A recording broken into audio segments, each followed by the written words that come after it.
Today we have the pleasure to have, I would describe you as my friendliest competitor that I ever had. I hope that this is mutual. It is. Neal, CEO of Silicon Foundry, a company that has been dealing with the support of corporates and government institutions. So we'll, to some extent, we're actually not really competitors because we never actually had to compete with any of common clients, but we're somewhat in a similar space. Yeah. And so the idea is to pick a little bit of your brain. We've been very collaborative, I think, always in the past. So maybe, Neal, a little bit of a background of Silicon Foundry, how it got started, what is today. So this was, as in our case, maybe several phases of development. It's always the journey, no question. And yeah, and I would also start by saying, very much to your point, for us, and I know you feel the same way given the way we've collaborated over the years, any organizations that are helping governments or corporations connect successfully with startups, like we're playing that same sport and cheering everybody on, right? Because there's not a zero-sum game and no shortage of that need to play that role to help make those interactions successful. So for Silicon Foundry, we actually started back in 2013, and the first few years of our history, which is the Foundry in our name, was actually working towards starting companies with corporates, with large corporations. And then a few years in, really morphed into what we do today, which was seeing that opportunity where corporates, and anytime you use the word corporates, in many respects, you use the word governments as well, but with corporates, as they were looking externally for innovation, and recognizing there's so much noise in the ecosystem. So when we say ecosystem, obviously today as we're recording this and you and I are talking, we're sitting in Silicon Valley.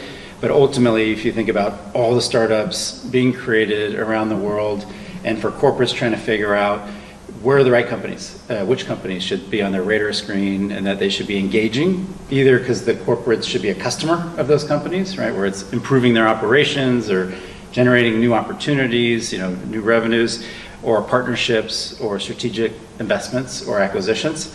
So we saw all these corporations, and it didn't matter, and I know you see many of the same things, didn't matter where they're based in the world, didn't matter what industry they're in, they're all trying to figure out what's happening out there and what they should be leveraging. And they need to navigate Silicon Valley, where we are, but every major tech ecosystem, right? Because the best new technology platform, business model innovations could just as easily be coming from Singapore, Milan, Tel Aviv, Stockholm, Sao Paulo, and so that's where we saw an opportunity to work closely with the corporates to understand their interest areas and help them navigate, and as we call it, separate that signal, the signal from the noise, and ultimately identify these are the companies that you should be tracking, that you should be engaging.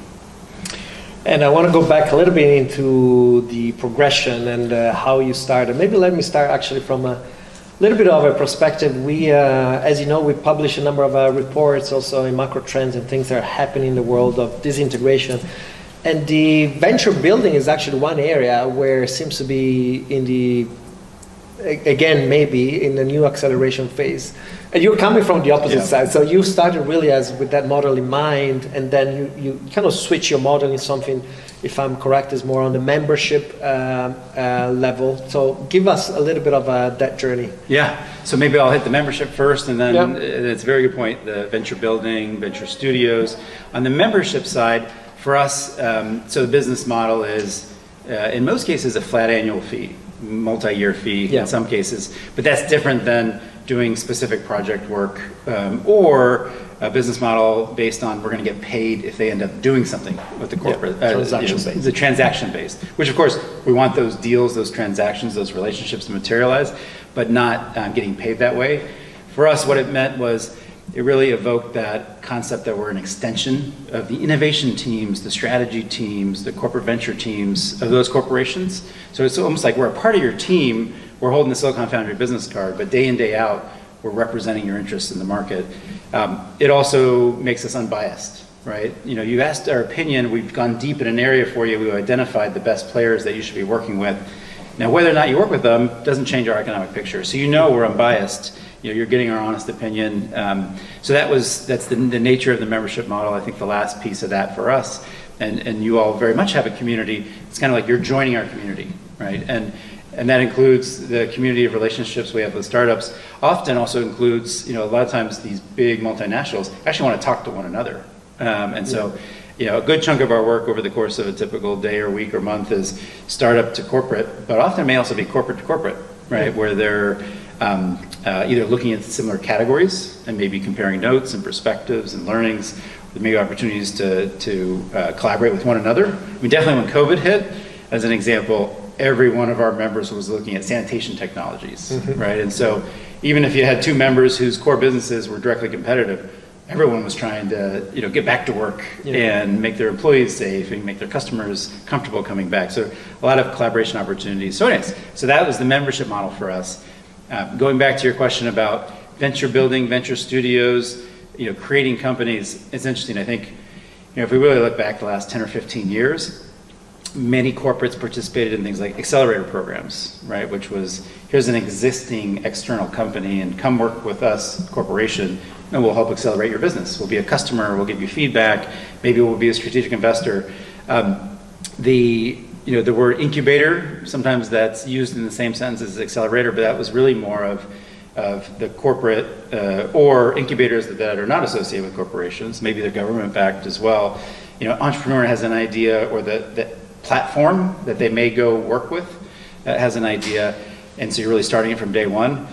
Where it's come in, I say what we've seen at least, is the accelerator model, corporates moving away from that. At the same time, corporate venturing, so corporates making venture capital investments, I mean, that's been on the consistent rise, incredibly so, for the last 10 years. Even during COVID, I think there was something like 250 new corporate venture arms launched.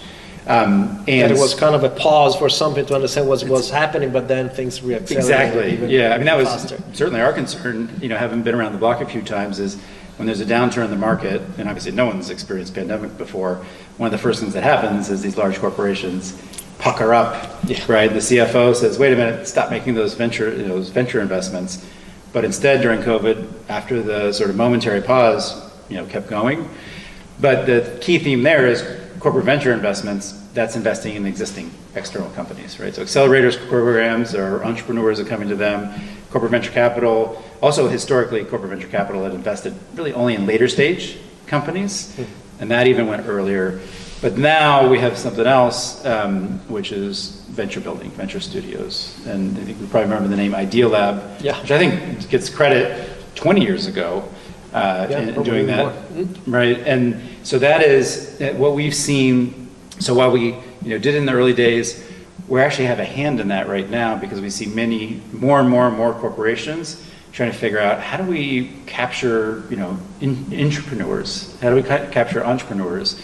How do we have new business, new ideas, but they're not going to be able to have the opportunity of the life if they're attempted to be built inside of an existing business unit? Or how do we have an idea? How do we get an external entrepreneur to come in and help build that idea? And the company, the big corporate, right, they'll be the first big customer.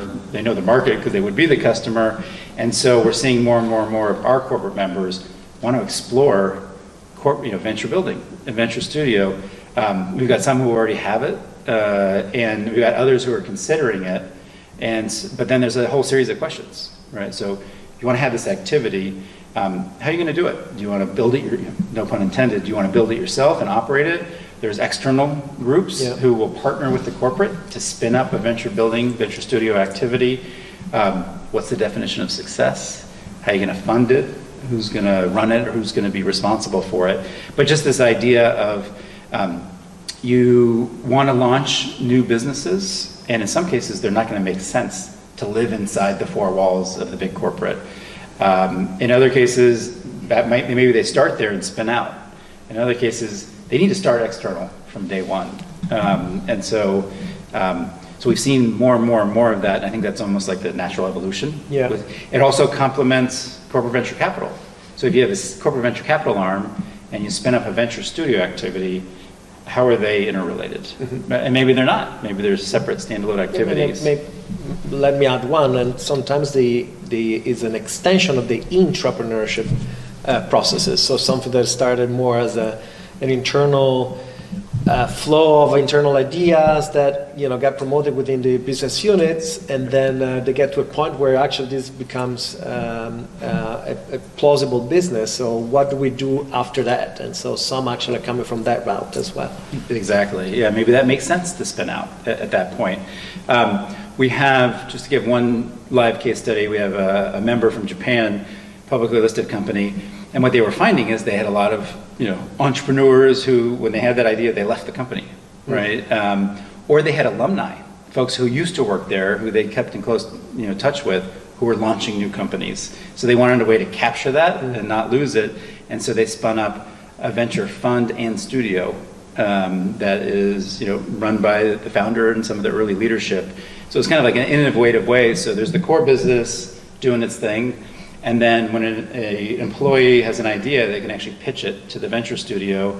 And if the studio picks it up, the employee kind of leaves their day job, all right, focuses on building, but they're still in the universe of that company. Just something that companies like Cisco have been doing forever. Long time. Yeah. Back to the path of development. So you started like that. You started for that. What is different from 2013 in that area of venture building of studios that you can see now? Yes. So I think that 8 years is a lifetime. So I think just the corporates, more and more and more of that awareness of we should consider doing this. Just more corporate venture rise kind of feeds into the same logic of tapping external innovation and realizing we can't do it all ourselves. And so I think just that mindset has matured. Just matured, right? So it was just a little bit before its time, if you will. And I think the corporates are more, okay, we're going to have our new product development. We've got our business units. We have a corporate venture capital arm. We have an innovation team, right? They have digital transformation teams that may be tapping, very much so, solutions from the big tech incumbents as well as startups. So I think there's just more of an openness and an aggressiveness, and not universally, of course, but and there's things like Google X, right? People say, oh, how do we emulate something like that? And so I think just the environment's changed, the corporate leadership's changed, and just however you define it, tapping external innovation, open innovation, there's just more of it than ever before. Yeah, yeah. We keep that a pulse of the market, at least for the Fortune 500. Every year we do kind of a price at the end of the day, and we get a sense, that's an excuse also to get a pulse of what is hot within the single corporates, and the area of reconsidering, rethinking, or considering for the first time venture building is definitely on the rise. So you see, at least from for the big companies, it's definitely something that we can see numbers, right? Because we get questionnaires and answers. So it's data proved. I'm going to ask you a question that I get asked all the time. I want to see how you answer, so that maybe I can get some suggestions. But in this world that is more and more global, where innovation now is being, sourced from everywhere, what is today the physical advantage of being in Silicon Valley, if there is one? Yeah. I think it remains, and obviously I'm a little biased because this is where we've been the last 20 plus years. Although for our business, we love the rise of the rest, right? And we're not limited to geographies, time zones, zip codes, or whatnot. I think it just comes back to critical mass, right? Yeah. Again, concentration. It's just concentration. So certainly the media loves the narrative of, all right, especially with COVID, right? You can work anywhere. Everyone's been distributed now. You still look and see the numbers and look where the venture dollars are flowing. I know, somewhat quietly, you'd still see, oh, Google's picking up 10 more buildings, and within a city, actually, a city, right? Mountain View. Yes, and when you think about an ecosystem building, it's measured in decades, right? Yeah. And you got the research institutions, you've got where the big tech incumbents are still mostly. I mean, many of the headquarters that were announced moved. And that was for tax reasons, and and you'd still say, well, Oracle still has their massive campus here, and so, and I think we could talk a lot about culture, right, of Silicon Valley, which has its good and bad. A big thing that we think about is the serendipity, right? So you need to be able to go over and have coffee with that entrepreneur. It's really, where are they based, and just the flow of ideas, and it still has. And we certainly have Silicon in our name. Exactly. But it also depends on, of course, what industry or sector we're talking about. There's some where we immediately know Tel Aviv is probably where most of that innovation is coming from. Of course, if you're talking financial services, as much as anything, looking beyond here, you're talking New York, London, Hong Kong, and whatnot. So, but I think it's just again the premature calling of death of an area like Silicon Valley is just that, premature. But we love the rise of the Austins, and take the Midwest and whatnot. But yes, it's certainly, I would say, during the pandemic, was a lightning rod of, okay, this place is done. It's the place to be. Folks still want to flock and just be around that activity. It's still where most of the dollars are flowing. And the entrepreneurs coming out of university, they're still heavy from universities within 75 kilometers of where we're sitting today. I want to talk about those hubs in a moment, but before, maybe also for the audience that is still at the beginning phase of their careers, maybe let's cover how you got to this position where you're now, a little bit of your professional path, but also connected to that, what would you recommend for somebody that is graduating now that wants to build a profession in our world of reference that can be the kind of different implementation, whether that's through venture capital or within a corporate, but the area is open innovation, for the lack of a better word. Sure. Yeah, so the easiest part is I can give you my personal background. So I moved out here in the mid-1990s, right as it was sort of, it's termed the 1.0, Internet 1.0, which was a crazy time, right? And right out of college, didn't realize that wasn't normal, that there was an IPO of a tech company every single day, and rooftop parties, and zero revenue. Zero, what revenues? Revenue. Who cares about revenue, right? How many eyeballs do you have? Yes, I mean, all of that was surreal, and that was when Netscape was coming out the door, and many of the household names today, and where we're sitting right now, right? It went from warehouses to startup office spaces. I mean, the ballpark didn't exist, and so I started in investment banking. So those were all our clients. We were taking them public. There were a couple of investment banks here that it was before the big ones really came out. Then I went to a venture capital firm, a late-stage venture capital firm. So a lot of the clients we were taking public, these were the VCs that had backed them in their earlier days.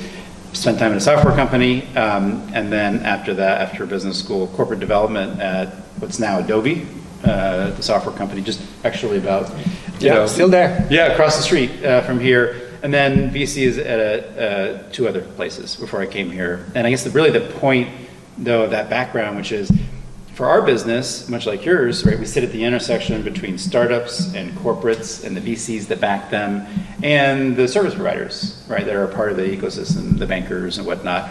And so when I heard the pitch for Foundry, I knew there was a very real opportunity because I'd been sitting in those different seats, right? And it's really hard for corporates to figure out across the landscape who to work with. For startups, it's hard to navigate to corporates. So in our model, right, we don't charge today's startups anything. Right, we're calling on them, offering a curated, filtered, qualified opportunity. But we knew from the startup land, they want to go work with an NL, if you will, who's the right person to talk to pitch, their wares, if you will. So that's how I ended up here. And when I heard it, I knew there was a business opportunity there. And beyond the business opportunity, I knew there was a need. There was an opportunity to have play this valuable role in the ecosystem. I think for folks who are early on in their career, whether they say, hey, I want to be an entrepreneur, I want to start my own company someday, or I want to be VC, or I want to be, as we are, kind of part of the food chain of all this, one of my first recommendations is go to a mid-stage startup. So it's not go to an early stage startup because you haven't had the experience. Yes, in an early stage startup, you're going to play every role, but you actually haven't seen those roles and how they're played by pros in those roles. And so the scaling part is the most difficult. And so going to a place where there is a sales force, there is a sales team, there is product marketing team, obviously the engineering team, if you will, the finance team. So you see how they actually operate at a 300-person company or 100-person company, but not 30,000-person company, right? Because then all you really see is your part. Or at a 13-person company, probably most of the folks there haven't been in those roles before. So if you really want that education, it's in like a fast growth, but still at this size, rather than going to behemoth. Well, it feels good to get some of those behemoth brands on your resume. Like, what are you actually getting exposed to? What are you actually learning? So that usually that's my advice.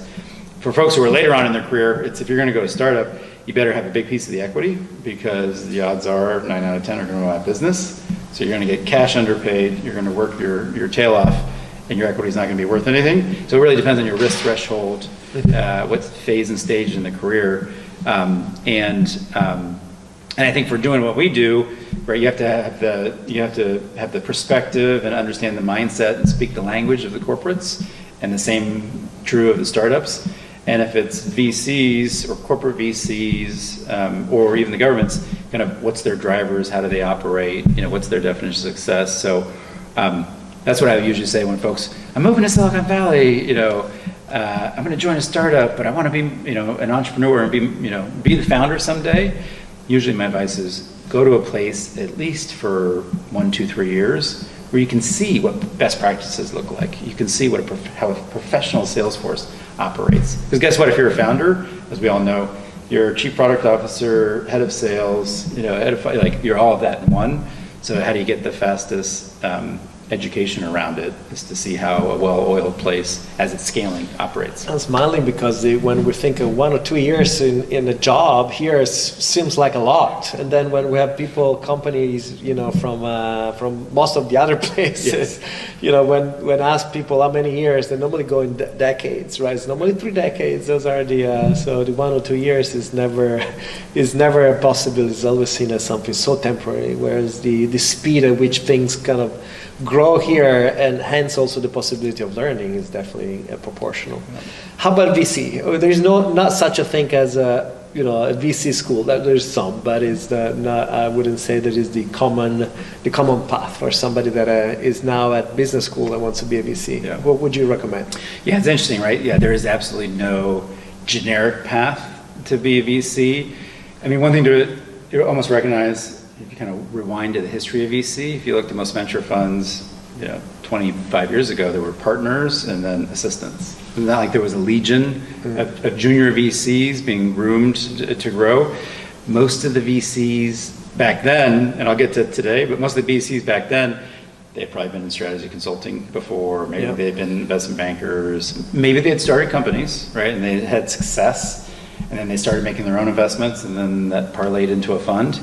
I'd say definitely the last 10 years, you see a lot of folks jumping over from startups or the operators. Operators, exactly, right. And if you're doing, and so getting that operating experience, so if you had a mix of roles where you clearly had thought about a market landscape, where it's headed, strategic thought, and then operating role, that would be like the best mix. The best mix, yes.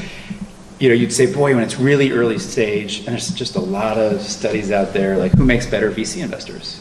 Is it folks with investment backgrounds, or is it folks with operating backgrounds? You make your case for both, and I don't think there's definitive studies. Probably neither, right? At that level, is connections actually really matters. I mean, it becomes the number one thing where you get your informal deal flow, probably more than, and then some vision for the future, I would say. So being able to predict what can be hot 10 years from now, that is never black and white, but is a trajectory. 100%. I mean, the only thing I'd add is, the VC skill set, it's not a highly technical skill set, right? The trade of being a VC, they usually say it's an apprenticeship business. The apprenticeship piece, I think, is just seeing how deals get done and some of the nuances and whatnot. But otherwise, you're not running spreadsheets when you're investing in seed stage deals, right? You're ultimately assessing the opportunity, the founders, It's a risk assessment. Right? It's a risk assessment, an upside assessment. You know, one of the things that I always loved is, you know, when I was an associate in BC, you'd see 15 entrepreneurs in a 6-week period come in, and you realize they were basically all pitching the same kind of business because they all saw this opportunity. And then your job as a VC was to figure out, all right, which of these 16 different teams, their look at the right approach to, you know, so if everyone agreed on there's a big opportunity here, now you were kind of deciding which horse to back because you believed in the trainer, the horse, the conditions and whatnot. But all of that goes back to be said, it's not a hard skill set you're learning. It's, you know, you're making bets, you're assessing risk. So there's some pattern recognition, right? But then again, in some cases that can lead you astray, right? Hey, this is never going to work. I'll tell you why, because I've seen this for 10 years. And then the 11th year, it does work. Again, smiling again, because I'm thinking in some languages, when you translate the venture side as a kind of an association with risky inside, whereas in English, venture is an objective thing. It doesn't have a positive or negative connotation. If you go into Italian, Spanish, and probably also French, l'avventura is actually something that is also adventurous, so it's something that is risky. So you kind of already start a business with a kind of a negative attitude that you're making risky assessment. I want to totally switch gear here, and I want to pick your brain on activities that you guys also have been involved with quite a bit. In particular, and not only, maybe give us a little bit more of details in US. So how this race between government agencies, regions around the world to attract and promote the best startups from the region. That's how that's become, number one, a priority of policymakers, economical reasons for that, but also how has that become, I think, more noisy because it's more competitive. So, and even more so now through the pandemic is the fact that everything is, you know, we're just a click away from working from a different country, right? And so there's ability to attract, select, filter, being identified as a region that is the best at, you know, ... is becoming more and more of a priority. So tell us a little bit of your thoughts about this, because it's something that you started supporting quite some time ago. Yes, we, you know, to your point, right, most of the groups we work with are corporations, but we found ourselves, if you had asked me 10 years ago, I don't think I would have recognized that, we'd be working with some regions as well. And you can define region as, could be a city, or in the US, a state, right, or a country level government. I'll just take an example from our world, right? So we've been working with the state of Michigan for the last, you know, number of years. You know, Michigan, it's Detroit, it's the automotive industry, but it's everything in and around that as well, aerospace and whatnot. And I think you just see they're probably a prime example where, you know, automotive, that word in Silicon Valley didn't mean anything 20 years ago. And then all of a sudden, so much innovation was happening here, right? The car, you know, that's the metal, but it's the dashboard and autonomous, and then all of a sudden you saw all of the major tier 1 OEMs coming here and having big presences here and whatnot. And you know, the state of Michigan, which is, you know, it was back on, you know, an incredible trajectory, and they'd say, look at our populace has this skill set all in and around that industry. So I think everyone is trying to figure out, how do you promote the startup ecosystem? How do you bring venture dollars? How do you help bridge that region to the other key regions? And so they're taking very proactive approaches to support those activities, to attract. So that's a very common word. You know, economic development works, right? Or trying to figure out how to attract businesses, and not just in the traditional fashion, which is we'll give you tax incentives, but to, you know, also say, look, your employees want to be here, quality of life. It also requires a critical mass as well, right? So if someone's moving from Silicon Valley to X, Y, and Z city, many people are also thinking, okay, I'll work at the company that I'm at, but what happens when I want to look for my next job? And will there be a sufficient, you know, sea of other opportunities? So all this stuff has to happen. So in our work with some of these regions, we were helping raise the visibility of, hey, this is what's happening in this area. to the VCs, to the entrepreneurs, to even the big tech companies, right? So inbound to them. So. Inbound. So yeah, thank you for clarifying that. So we really look at it as bi-directional, Yeah. right? So they're trying to attract to their region. They're also trying to help their startups or their big players that have been there for decades and decades be successful and, in whatever they want to establish, expansion or whatnot. One key area to underscore with Michigan was also, okay, if you think about autonomous, right? In order to get autonomous cars or freight truly underway, well, you need the folks who make the vehicles, you need the technology infrastructure of the roads, so you need the telcos. You also need the government support, right? You need the Department of Transportation, you need policy and whatnot. So that's where there's so clearly in certain areas of innovation where government it has a big hand in incentivizing and not just sponsoring, but really encouraging and supporting and leaning into that. State of Michigan is another one we work with for a bit. And the same thing, right? They're big. I'm trying to remember. I think it was the Domino's, pizza delivery. That was in a suburb outside of Phoenix. The first thing.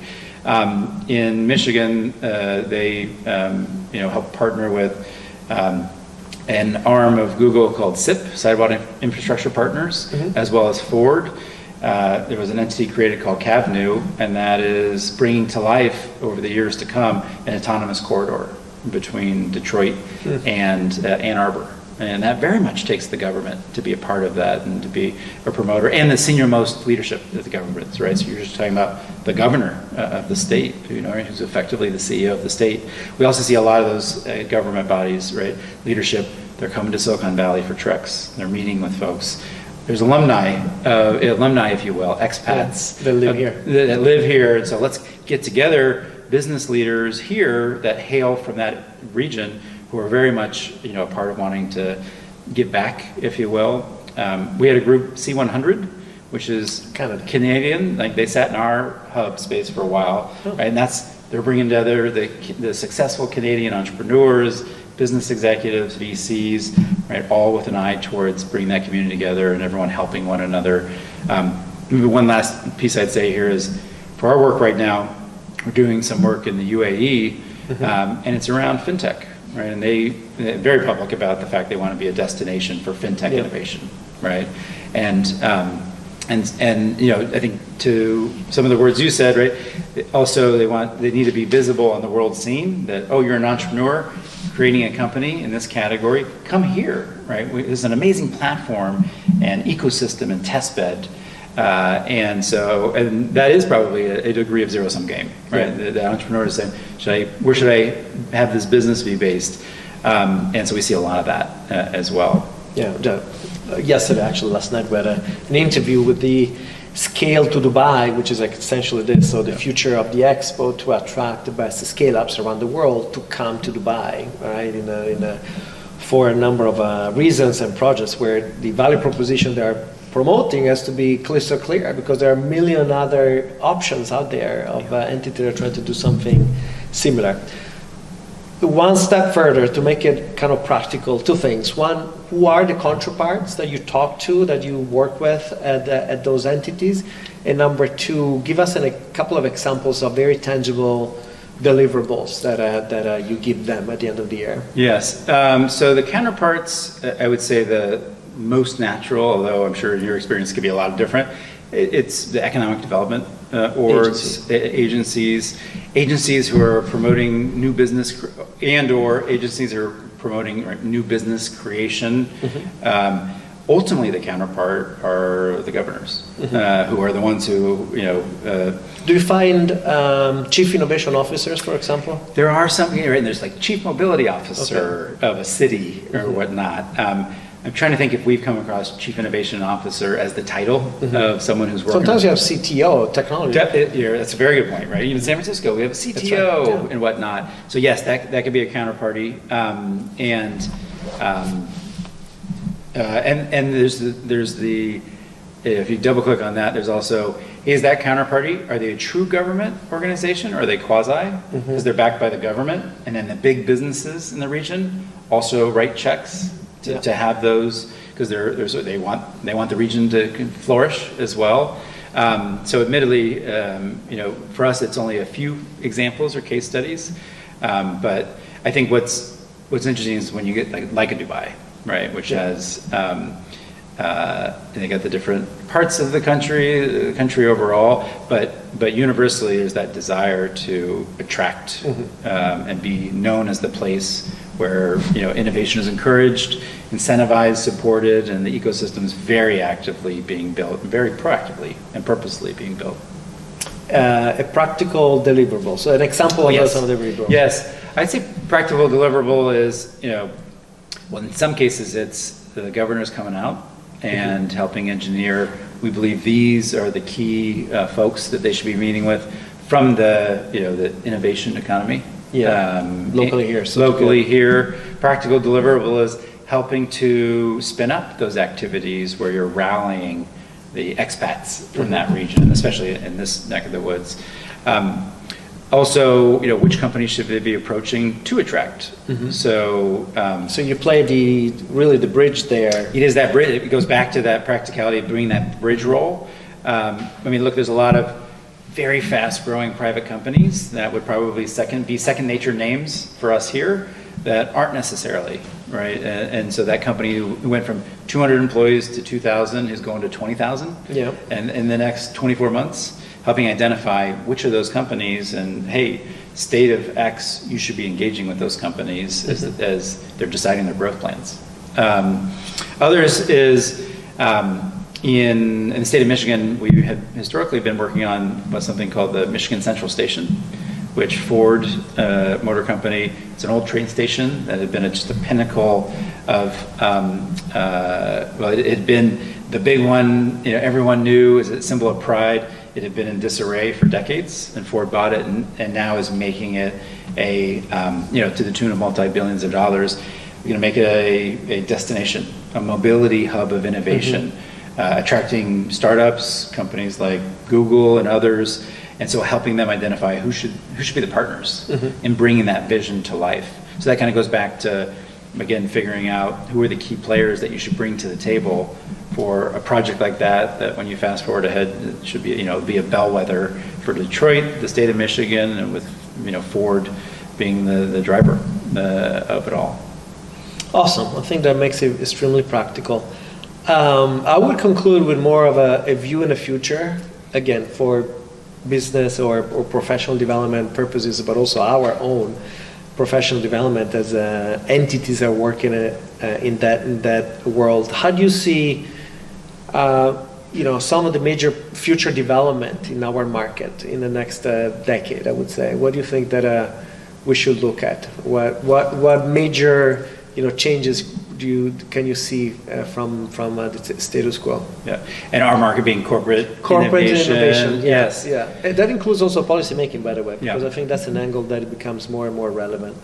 Yes, it's interesting. It is an excellent question. I'd probably say, more of the same and much more of the same, which is to say, if folks ask the question, hey, what do you think is going to happen? The pandemic hits, are the corporates going to stop doing these kind of activities? High inflation right now. I think the reality is we turned the corner a good number of years ago of corporates aggressively looking to leverage external innovation. And in the old days, you could have said it was through acquisitions, right? Of, IP and research and whatnot. But I think, so what do I see in the next decade to come? That's not going to change. There's just going to be more and more and more of that happening. I do think the venture building, I wish I could fast forward ahead 5 years, that to see how much that becomes a part of the playbook.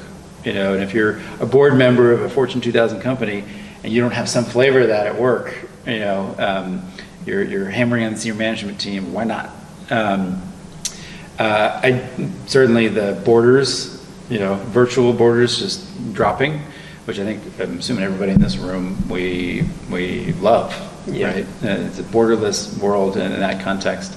And I think with the governments, it is probably also more of the same, meaning things like attraction, right, it becomes even more critical. That differentiation becomes even more critical to highlight. There's also sophistication of also Sophistication, exactly, right.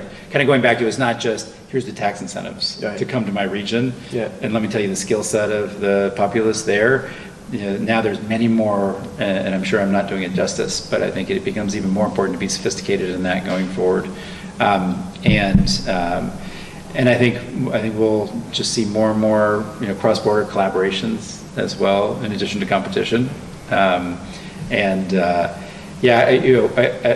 chuckling as well because part of what we talk about is we're not futurists.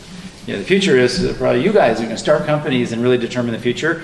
We're more like near future, right? So it's not the it's not the here's what you need to just improve your business. Here and today, just to improve the operations a bit. So it is, but it's more of that near future of here's things you can act on now, and they're going to impact your business. It may take a few years. In some cases, it may be short term, but so we don't think as much about what's this going to look like 10 years from now. But I think in the realm of corporate innovation, once again, we're probably biased, but there's always a hefty opportunity to help make those activities successful. And a lot of times it's, and that help needs to come externally, and can't just be internal to truly be see So you agree there will be more of us? That's it, yes. Or bigger of us? Yes, and probably in many, many different flavors. Right? As there have been, in the rise in the next 10 years.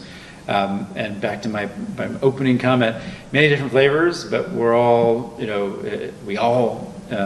all of our success benefits everybody else because ultimately it's the success of, I look at it, especially with the corporates, in some cases we're helping these 150-year-old brand names be around for the next 150 years. And then for the entrepreneurs to be successful in what they do, because especially if they're selling into corporates, they're able to find the right audience, the right decision maker, and ultimately it's a win-win for them and a win for folks building our kind of businesses. There you go. I think that's a perfect ending. Thank you, Neal. Thank you. Peace. Thank you. Bye.